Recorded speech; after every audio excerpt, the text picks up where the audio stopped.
오늘 우리에게 주시는 하나님 말씀은 레위기 10장 8절에서 11절입니다. 여호와께서 아론에게 말씀하여 이르시되 너와 내 자손들이 회막에 들어갈 때에는 포도주나 독주를 마시지 말라. 그리하여 너희 죽음을 면하라. 이는 너희 대대로 지킬 영영한 규례라. 그리하여야 너희가 거룩하고 속된 것을 분별하며 부정하고 정한 것을 분별하고 또 나 여호와가 모세를 통하여 모든 규례를 이스라엘 자손에게 가르치리라. 아멘. 아멘. 반갑습니다.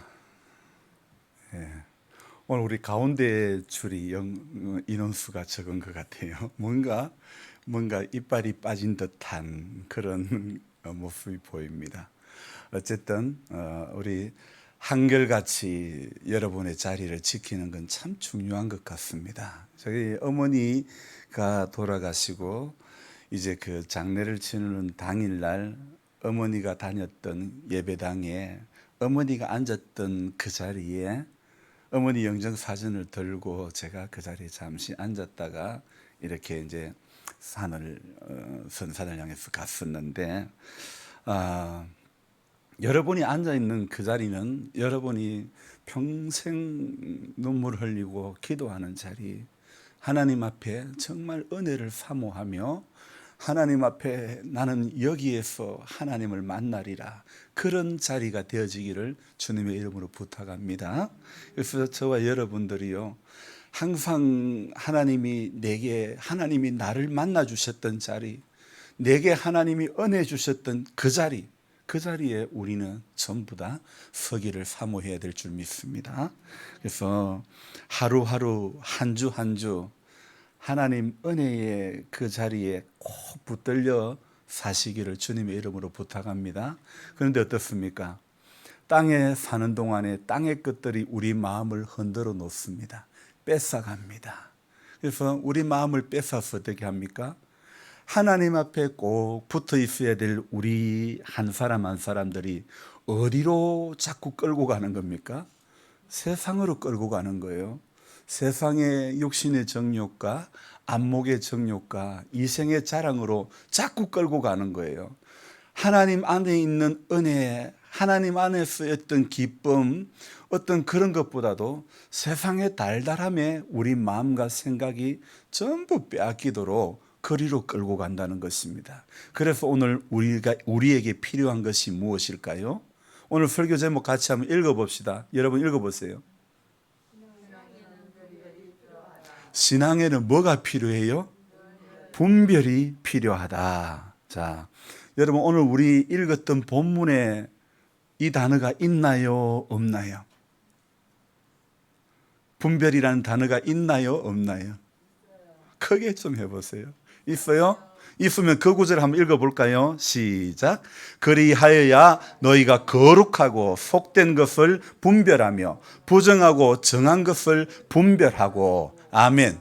여러분 오늘 우리가 이 예배를 드리는 것은요, 무엇 때문에 예배를 드리느냐? 분별하기 위해서 예배를 드리는 거예요. 학생이 학교를 가는 이유는 무엇입니까? 공부하러 가지요. 그렇게 공부해가지고 뭐 하게 해요?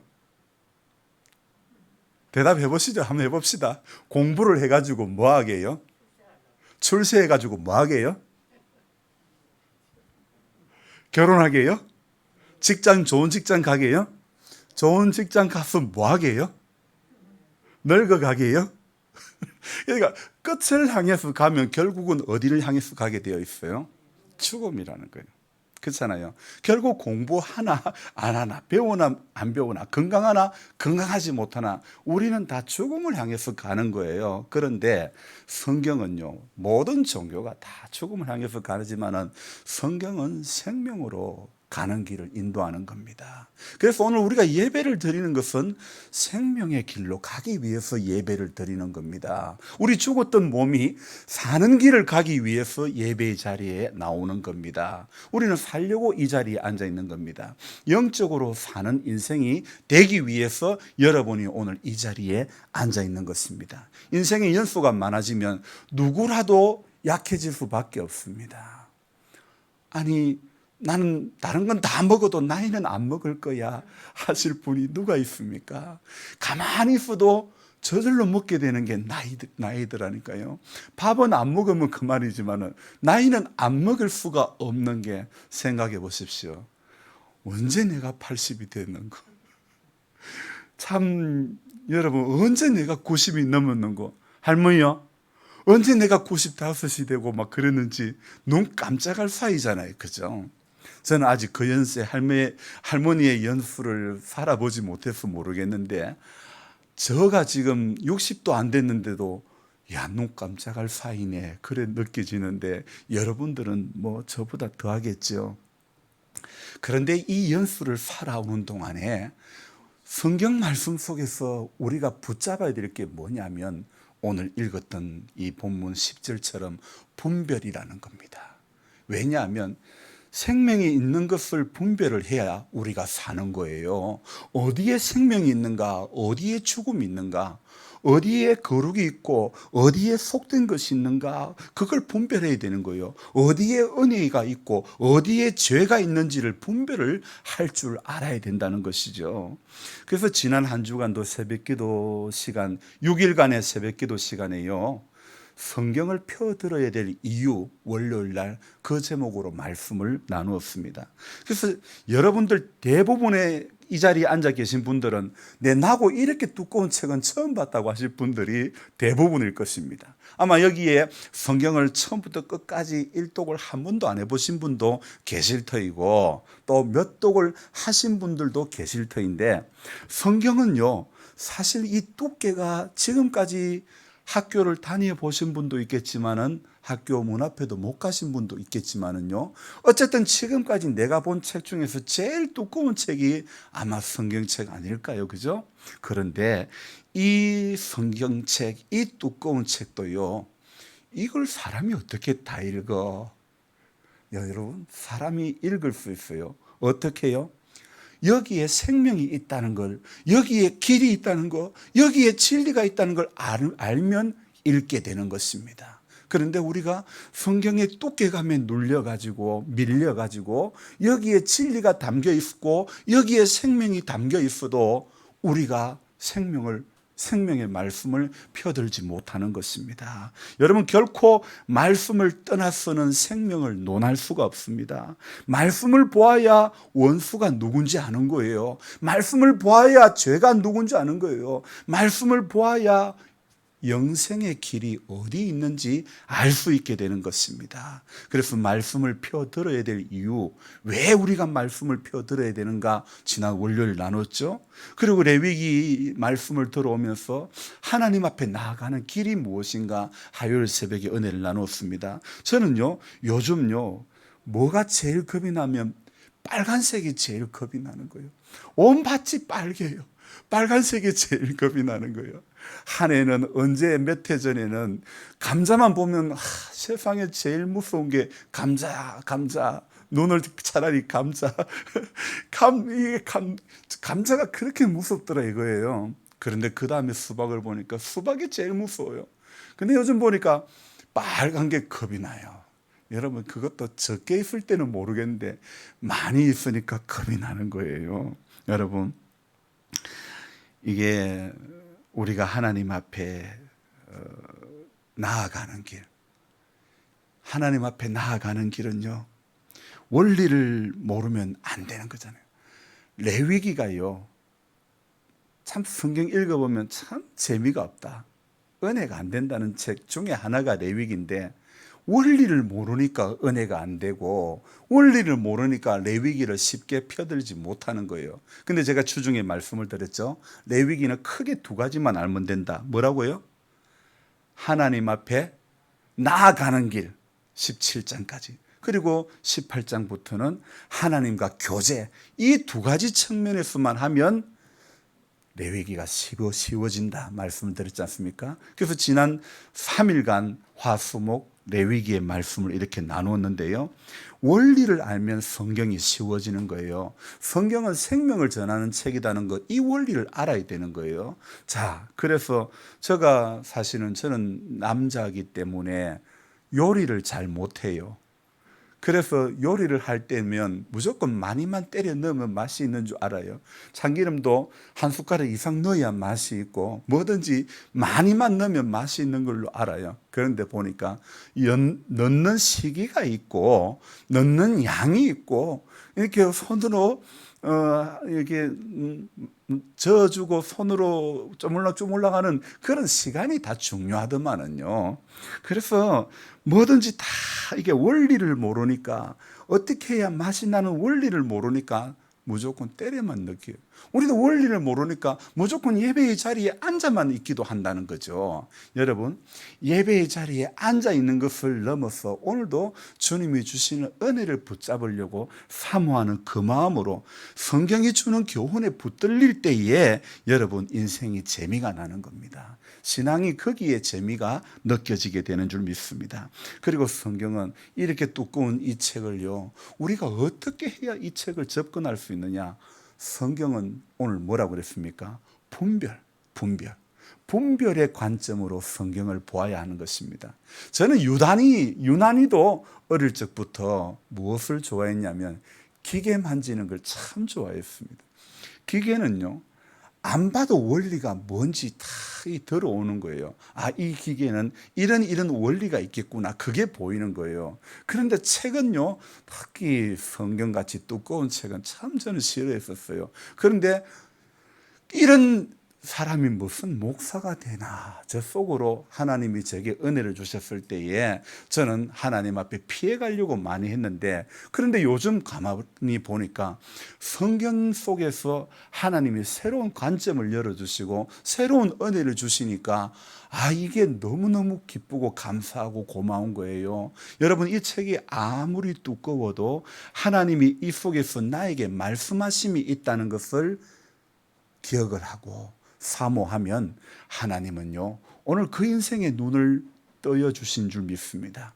그 인생의 길을 열어주시는 줄 믿습니다. 그래서 어떻게 해요? 우리에게, 그런 인생에게 하나님은 깨달음의 은총을 주시는 줄로 믿습니다. 그래서 성경은요, 우리가 분별의 관점으로 보아야 되는 것입니다. 이게 복의 관점으로 보면 안 된다고 했습니다. 이 말씀을 물론 성경을 우리가 가까이 하면 복을 받는 인생이 된다 할지라도 우리는 복의 관점으로 볼 것이 아니라 분별의 관점으로 성경을 보아야 될 줄로 믿습니다.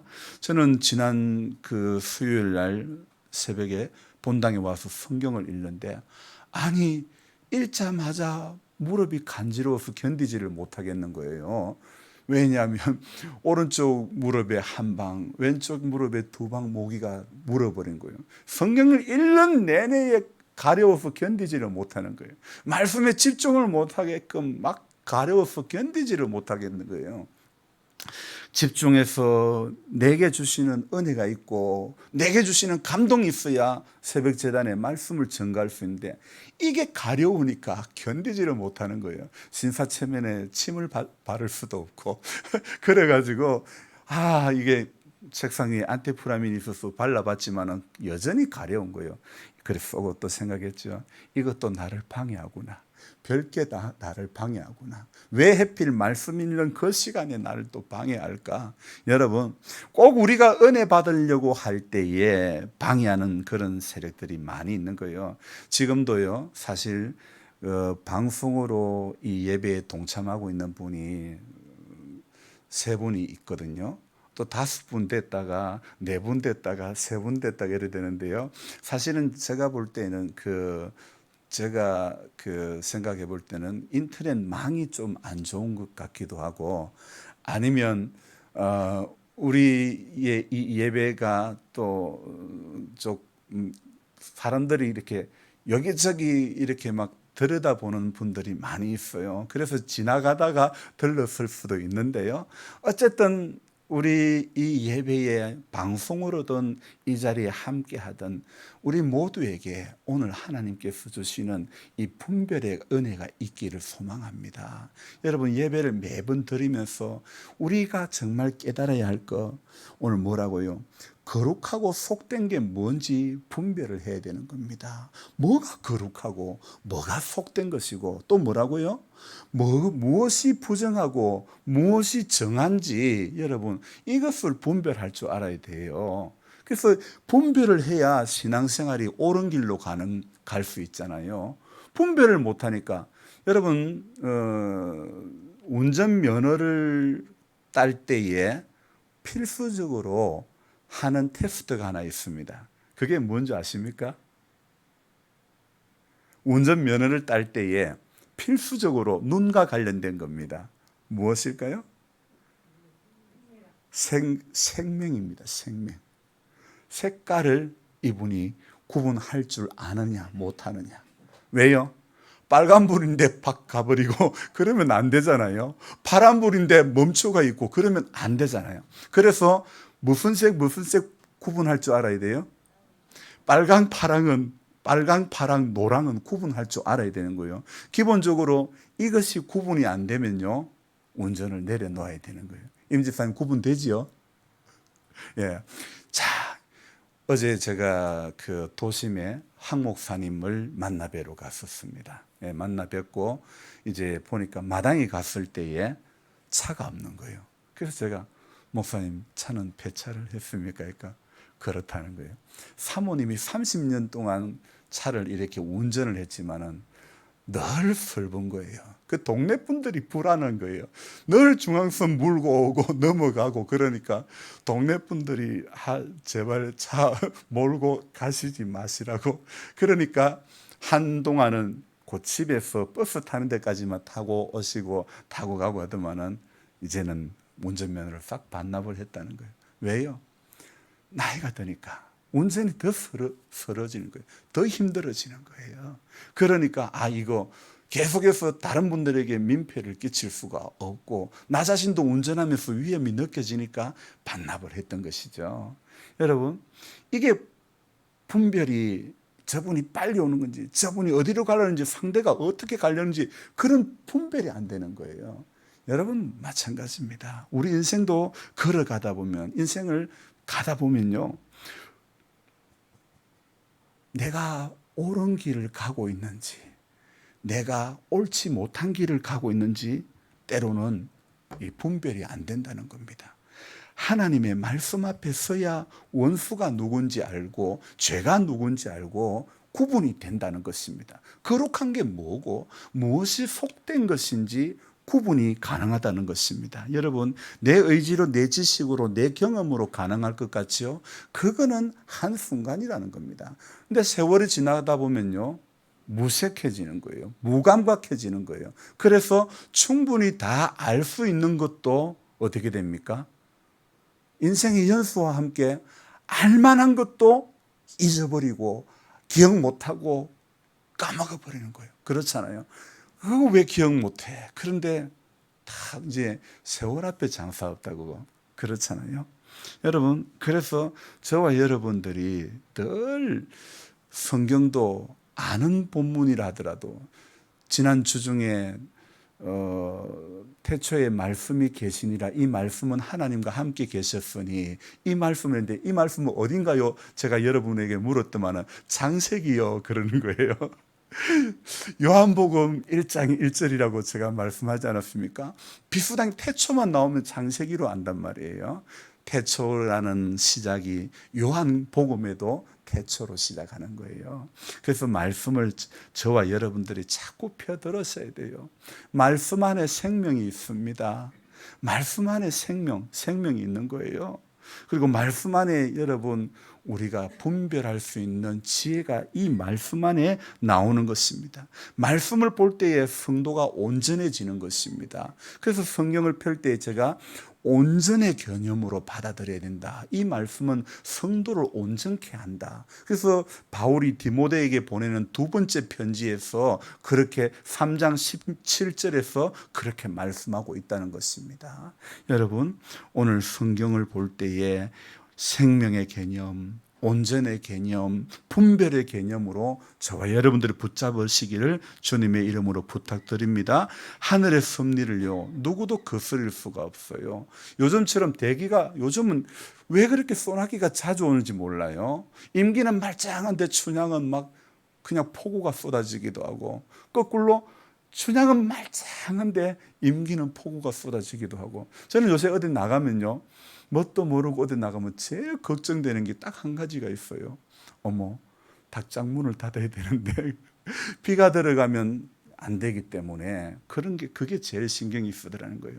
여러분, 어느 곳에 있더라도 우리가 정말 신경 써야 될 것은 내 안에, 여러분 지금 바이러스 때문에 다 마스크 끼고 이렇게 하지만은요, 정말 조심해야 될 것은 바이러스도 조심해야 되지만은 내 안에 죄가 들어오지 않기를, 내 안에 죄가 머물지 않기를 우리는 조심해야 된다는 것입니다. 그래서 저와 여러분들이 이 말씀을 펴들고 말씀을 대할 때에 어떤 개념으로 붙잡아야 될까, 어떤 개념으로 대하여야 될까, 그 부분들을 여러분, 그 원리를 알아야 저와 여러분들이요, 다른 길로 갈지 않게 된다는 것입니다. 오늘 대기가 불안전한 이 가운데 마치 백신처럼요, 백신 맞아도 어떻습니까? 맞아도 왜 이렇게 확진자는 더 많이 나와요? 그 대표적인 나라가 어느 나라요? 이스라엘이에요. 인구 930만 명에 한 600만 명이 백신을 맞았는데 6월 달에 한 자릿수밖에 확진자가 나오지 않았습니다. 10명 미만이었습니다. 그런데 나라에서 전체 다 규제를 풀어버렸습니다. 지금 하루에 3만 명씩. 여러분, 조심 안 하면요, 됐다고 조심하면요, 백신 다 맞았다고 조심하면요, 안 되는 겁니다. 우리는 교회 안에 있다고 괜찮다고 생각하면 안 되는 겁니다. 생명의 말씀을 붙잡아야 괜찮은 겁니다. 예배의 자리에 앉아 있는 것만 해서 괜찮은 게 아닙니다. 생명의 말씀을 붙잡아야 저와 여러분들이 넘어지지 않는 것입니다. 여러분, 전능자의 그늘 아래 머물려고 이 대기가 불안전하고 이렇게 바이러스로 인해 전 세계가 어려운 이 시기에 저와 여러분들이요, 전능자의 그늘 아래에 붙잡히고 전능자의 그늘 아래에 머무르기를 사모해야 되는 것입니다. 사람 의지한 거 회개해야 됩니다. 사람 의지한 것 전부 우리 철저하게 회개해야 됩니다. 주중에 레위기가 끝나고 또 신명기로 들어갔습니다. 신명기를 보는 순간에요, 야, 여기 신명기에 나하고 똑같은 사람 하나 있네. 나하고 똑같은 사람이 있는 거예요. 제가 매일 적은 글을 이제 제 아는 동기 목사님에게 보냈는데, 동기 목사님이 그래요. 목사님 왜 자꾸 내 이야기 하냐고 그러는 거예요. 왜 내 이야기 하냐고 그러는 거예요. 찔린다고 내 이야기 왜 하냐고 그러는 거예요. 나는 목사님 이야기한 게 아니고 내 덜된 이야기 하는 것밖에 없어. 나 부족한 이야기 하는 것밖에 없어요. 그렇게 이야기하는데 자기는 그 글이 자기가 찔린다는 거예요. 여러분, 하나님의 말씀 속에서 다윗이 실수하는 걸 보면서 내가 부끄러운 걸 느끼게 되는 거예요. 야곱이 속이는 걸, 그걸 보면서 내가 이런 사람이라는 걸 느껴야 되는 거예요. 오늘 저는 신명기를 보면서, 신명기가 뭐라고 했습니까? 모세가 마지막 설교입니다. 신명기는. 모세는요, 신약 성경에 유명한 사람이 누굽니까? 예수님 빼고 제일 유명한 사람 누구요? 신약 성경 절반을 쓴 사람 누구? 바울. 이 바울이 13권 혹은 14권 히브리스를 바울이 썼다고 하기도 하고, 그래서 성경은 히브리스는 작자 미상이라고 적어져 있는데 사실 바울이 썼다는 견해가 많아요. 신약에 바울이라는 사람이 있다면 구약에는 모세가 있습니다. 모세는요, 모세 5경을 썼습니다. 어디요? 창세기, 출애굽기, 레위기, 민수기, 신명기. 성경 처음부터 시작하는 5권의 성경이 바로 모세가 쓴 오경이라는 것입니다. 경전이라는 것이죠. 자, 여기에서 창세기, 출애굽기, 레위기, 민수기를 모세는 다 이렇게 기록을 하고 마지막 이제 고별 설교가 이 땅에서 그가 떠나가기 전에 마지막 고별하는 설교가 신명기라는 것입니다. 그래서 가나안 애굽에서 나와 가지고 광야를 거쳐서 가나안으로 들어가는데 광야에 나왔던 광야 1세대들은요 원망하다가 전부 다 죽어버렸습니다. 여호수아 갈렙 빼고 전부 다 죽어버렸습니다. 자, 가나안 이제 2세대들에게 모세는 자기가 죽기 전에 고별 설교를 하는 것입니다. 어떤 내용입니까? 너희가 이제 가나안 땅에 들어가거든 이렇게 살아라. 그 내용이 바로 신명기라고 말씀을 드렸습니다. 그래서 이 신명기에 보니까 저는 신명기가 모세가 고별 설교인데 그런데 이 모세의 인생을 돌아보니까요. 모세는 어땠습니까? 태어날 때부터 세상적으로 말하면 재수가 없어요. 왜요? 이 표현은 성경적으로 목사가 강단에서 쓸 단어는 아니지만 제가 여러분에게 좀 재미나게 표현하기 위해서 하는 거예요. 왜요? 애굽 왕 바로가 사내 아이가 나면 전부 다 죽여버리라고 했습니다. 남자는 그 당시에 히브리인들은 살 수 있는 길이 없었습니다. 왜요? 애굽의 바로 왕이 사내 아이는 전부 다 죽여버리려 했습니다. 여러분, 그런데 사내 아이가 전부 다 죽었을까요? 어떻게 됐을까요? 봤어요? 자, 누구 때문에? 출애굽기 앞에 보면요. 산파 이야기 나옵니다. 아이를 받는 산파가 하나님을 경외하였더라. 성경은 그렇게 이야기하고 있습니다. 아이를 받는 산파가 하나님을 경외하다 보니까 죽이지 않는 거예요. 그리고는 어떻게 말합니까? 히브리인들은 워낙 장성해가지고 내가 가기 전에 워낙 건강해가지고 내가 가기 전에 벌써 알을 낳았더라고 이래 말을 하는 거예요. 그래서 자기가 핑계를 그렇게 대더라 이거예요. 그렇게 하나님을 믿는 산파, 지혜로운 산파로 인해서 모세는 살게 되는 겁니다. 석 달을 그 부모가 보니까 낳고 보니 너무하게 잘생긴 거예요. 석 달을 숨겨서 길렀습니다. 그런데 더 이상 숨겨 기를 수가 없었습니다. 그래서 갈상자에 넣어가 버렸습니다. 그런데 누가 봤습니까? 바로의 공주가 엄마 저게 뭐야? 본 거 아닙니까? 하나님은 누구를 예비해 놓으셨어요? 바로 공주를 예비해 놓으셨어요. 하나님은 그 생명을 모세를 통해서 애굽에서 가나안으로 인도하기 위해서 모세의 생명을 누구의 손에 안기게 합니까?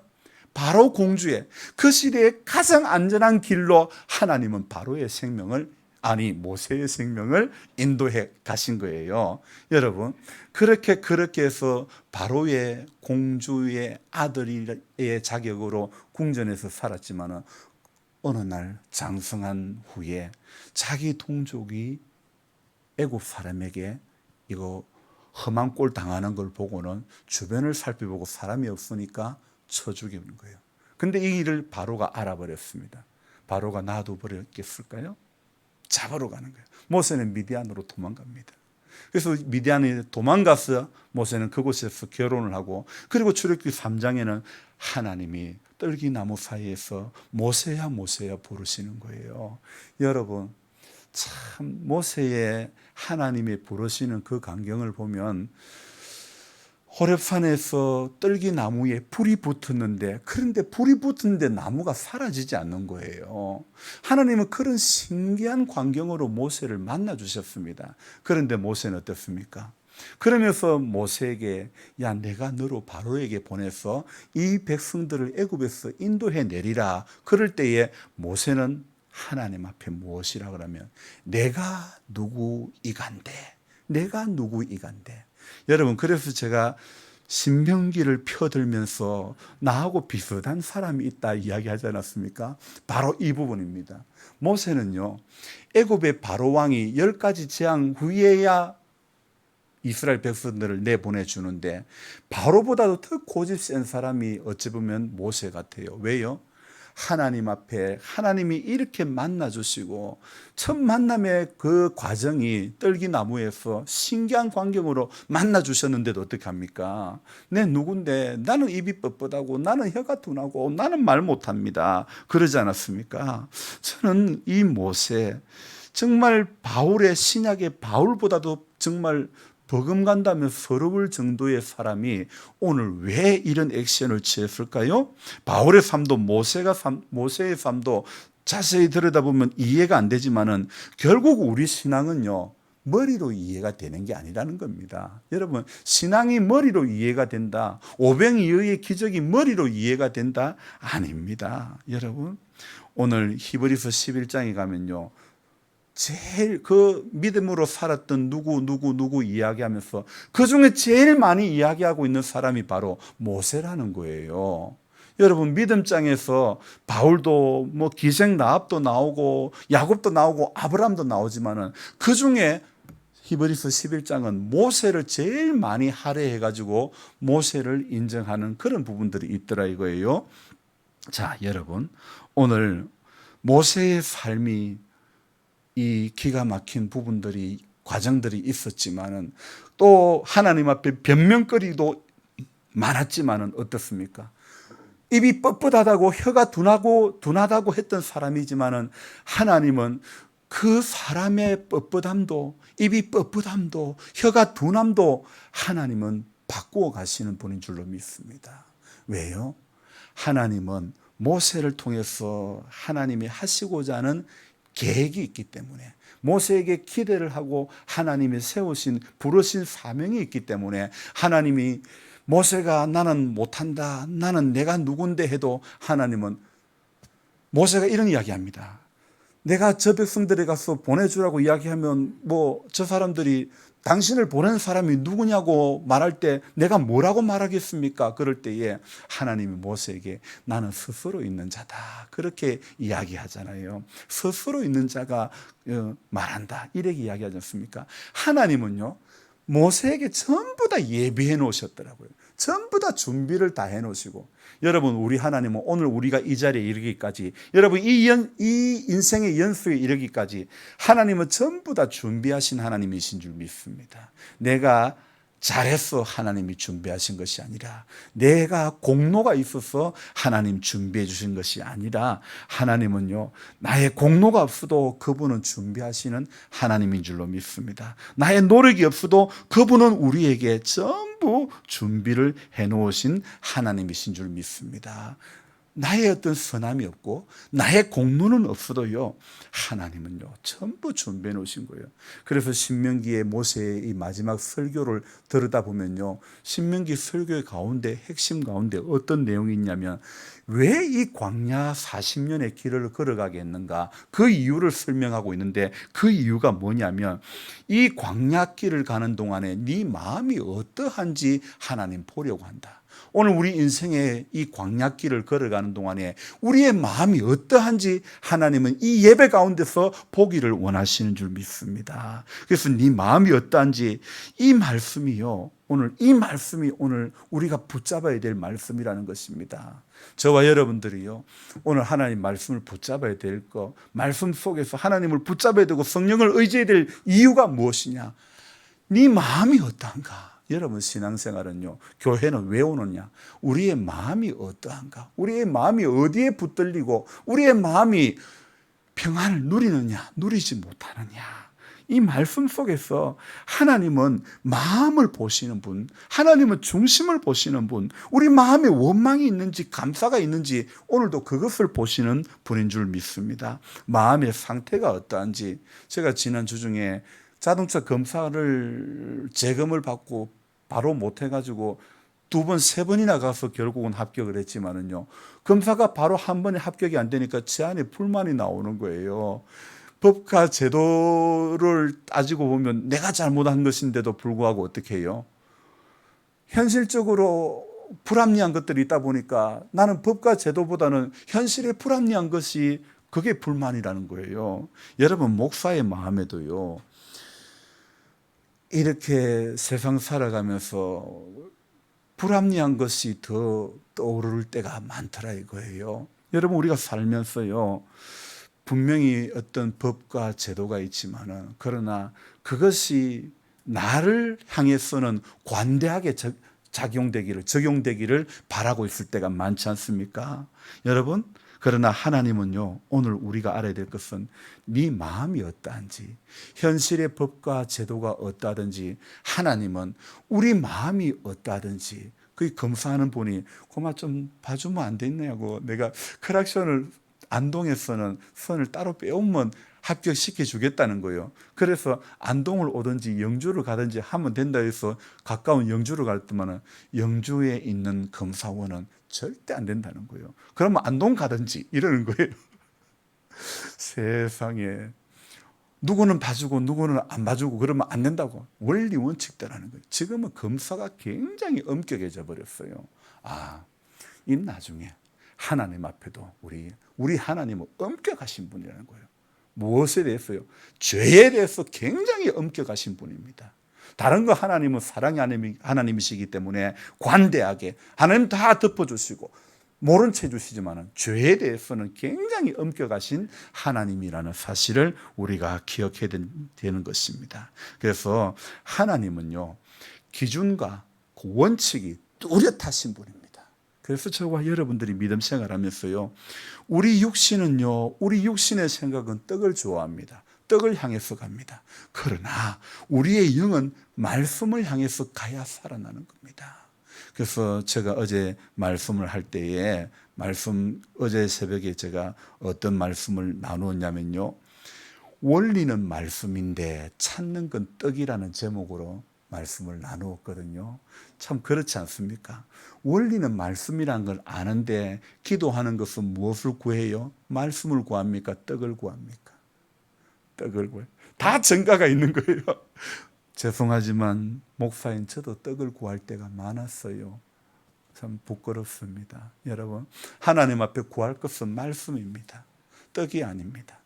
말씀을 구할 때에 하나님은 떡을 보너스로 주실 줄 믿습니다. 그냥 떡을 구하면 말씀이 안 따라오는 거예요. 여러분, 이걸 뭐라고 그럽니까? 1타 2피 전문 용어인데, 여러분, 옛날에 다 정가가 있잖아요. 때렸을 때, 넘겼을 때 따라 붙어오면 얼마나 좋아요. 다 해보셨네. 저도 많이 해봤어요, 할머니랑. 근데 그 돈이야, 뭐 할머니 돈이야, 내 돈이야, 왔다 갔다 해봤자 그게 그건데 남들하고 그걸 상습적으로 하면 안 되는 거예요. 여러분, 자, 하나님 앞에 말씀을 붙들면 떡이 따라온다. 아멘. 하지만 떡을 붙들면 말씀이 따라온다, 안 온다? 안 온다.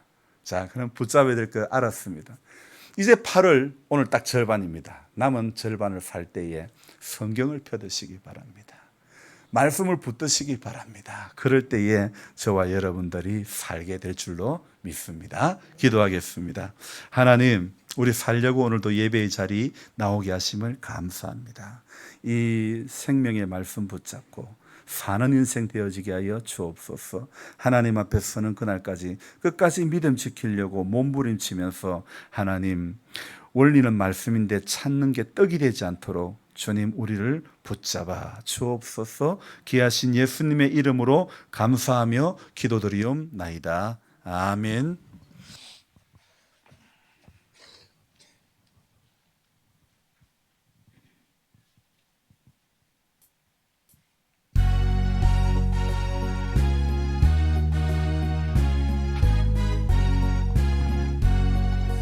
이날 주님 전하신 참 기쁜 날일세.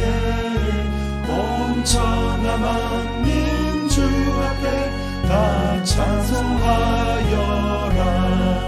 주 오늘 부활하시고 사망을 이겼네. 구주를 믿는 성도들 그 복음 전하세.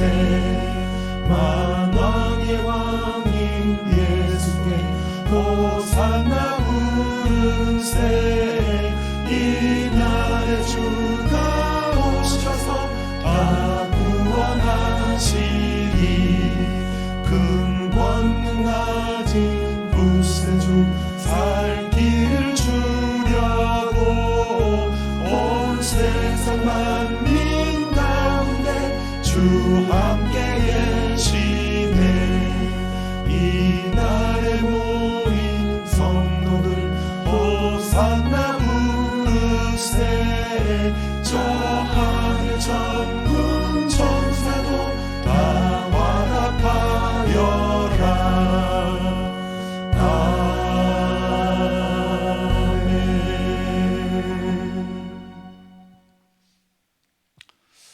기도하겠습니다.